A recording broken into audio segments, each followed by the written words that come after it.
Hello everyone, welcome once again with your boy Investor. So in today's video I'm gonna share what are the moves that I did during these 2 weeks. Hopefully I remember every move I did because I did some of them, and of course I'm gonna take you into my kind of thoughts process in these things. This video is gonna be short, so just like bear with me. Okay, so before getting started, this is not financial advice. Always do your due diligence, and never listen to what everyone says on YouTube. Just always think logically yourself and invest safe. So, what I did trim, not trim, but I'm gonna take you into my process. I had I think I had 400 shares of Palantir, if I remember correctly, and it was just before the earnings. I thought about it a little bit. I was like, man, I know that it's always recently, whenever Palantir has their earnings, they kind of go down after the earnings, because not only that hedge funds doesn't understand the product as much, but I feel like even individual investors like us don't get the full picture of what Palantir is doing.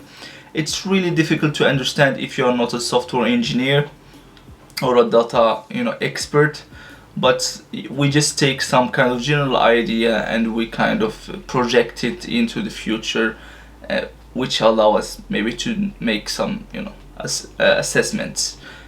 So what I did, I thought about it. Was risky, but I thought about it a little bit. I was like, okay, I'm gonna sell a little bit. So I sold I had 400 shares. I sold 300 shares.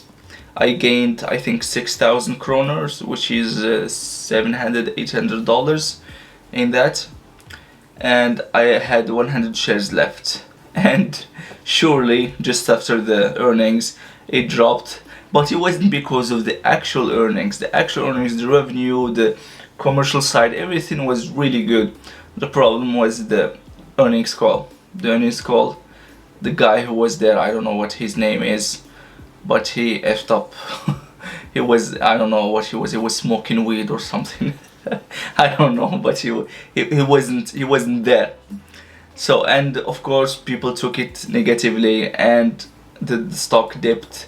And when it dipped, I bought more. I bought like those 300 shares. I bought even more. I bought 400 shares.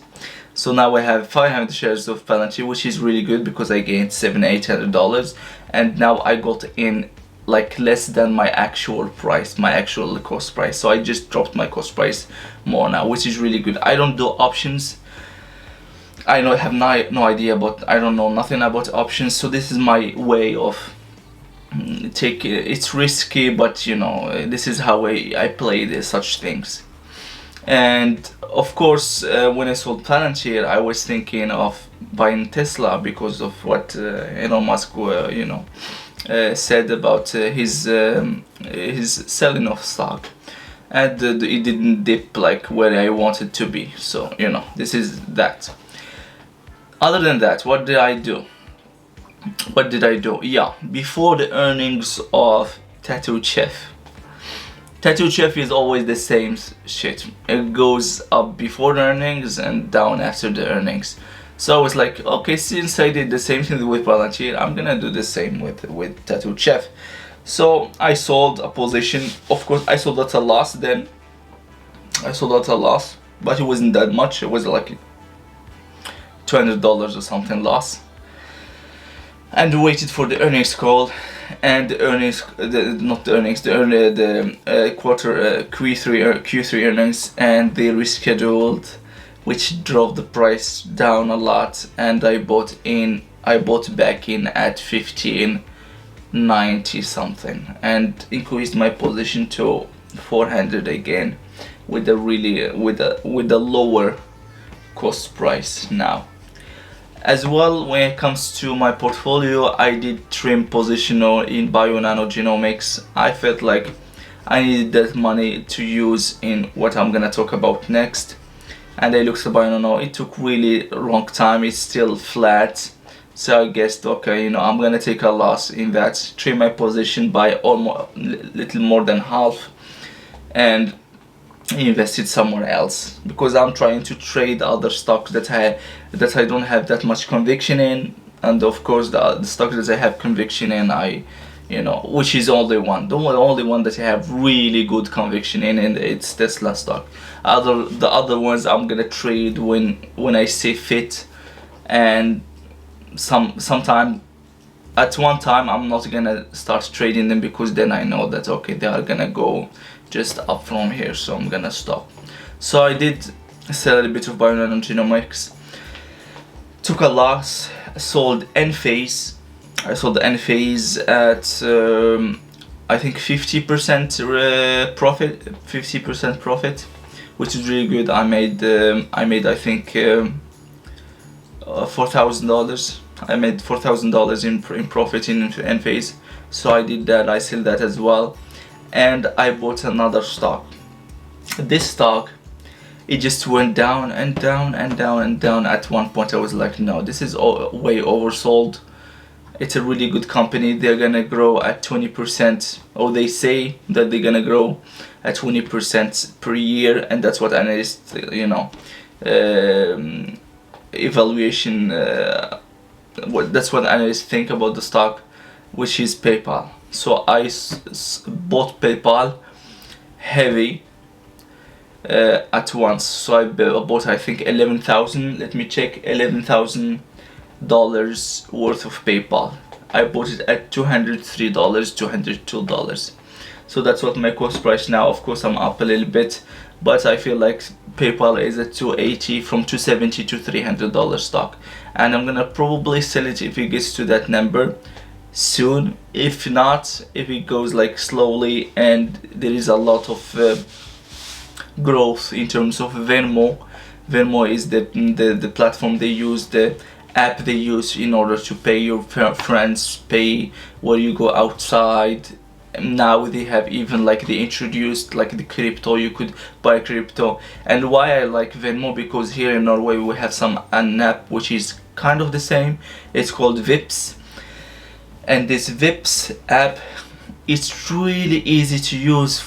Like now, for example, when I go outside, you don't see money that often. Everything, even people who beg for money, they have their phone number, and you could just Vips them, or you can just send them money via that app. That app is connected to your phone, and of course your phone number is connected to you personally. So it makes it easier to pay bills, pay if you are in a cafe, or restaurant, boutique. Or you could pay your friends if they owe you something. It makes it easier. You go with friends, or you can just take it today. Now I'm gonna send you money later, and you send them money later, and it's on. And Venmo are pretty much the same with PayPal, and it works really well here when it comes to Vips. So I feel like the growth potential of Venmo is really high, especially now that they are introduced even crypto wallets, where you could like buy crypto and sell crypto via the same app, which is really good. I hope they do it here as well. Yeah, so that's what triggered me into buying PayPal. It's mainly Venmo, because I feel like Venmo is undervalued now, and I see it in that app I told you about here. So that's what I did. I bought 54 shares of PayPal at $11,000. Yeah. Other than that, nothing new. Palantir, of course, I drove my cost price down. Tattoo Chef, I drove my cost price down. I got my position trimmed in Bionano. I still hold Tesla, I still hold Corsair, I still hold Palantir now, PayPal, Tattooed Chef, Bionanogenomics, and AMC, and I sold out of Enphase. Even though I like Enphase, looking that, it went up in a week or two 50%, which is, I feel like it's really high, really fast. So I thought I'm gonna sell everything, get that money. And when it's the bull market, you try to get money as much as you can. When this is the bear market, then relax and watch. Of course, Enphase, if it drops, let's say under 200, between like 270 to 90, not 270, sorry, 170, 190, I'm gonna probably buy in, and I'm gonna probably buy in and build my position from there. Other than that, I feel like PayPal is I can trade it if I want to, depends on the move, of course. And you know, if it doesn't move that much and it starts like that and the company is doing really good, I'm gonna of course follow the company. If it's doing good, I might build my position more and more. They have a PE ratio of 48 or 49 and a forward PE of 38 and a growth rate of 20+% every year, which is really good. It's safe. It's not that high growth or exponential growth company, but it's a safe bet nonetheless. So this is for today. I hope you like it. If you did, I know you know what to do. You know, smash that like button, smash that subscribe button, and I'm gonna keep you updated on my move, what my moves are. Of course, this is one thing before you go, or before I go.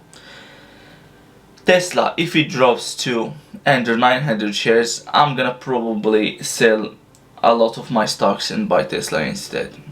But this is if it drops between 800 and 900. If not, I'm gonna build other positions, and I'm fine with it. I have a portfolio of $158,000 now, which is really good, even though it's down from the all-time highs at 170 something thousand because of Tesla, because of what Elon Musk did. And I don't mind what Elon Musk does, and if it drops, I'm gonna buy more. You know, I always talk about that. So I hope you like it. If you did, press that like button, invest safe, and see you next time. Bye bye.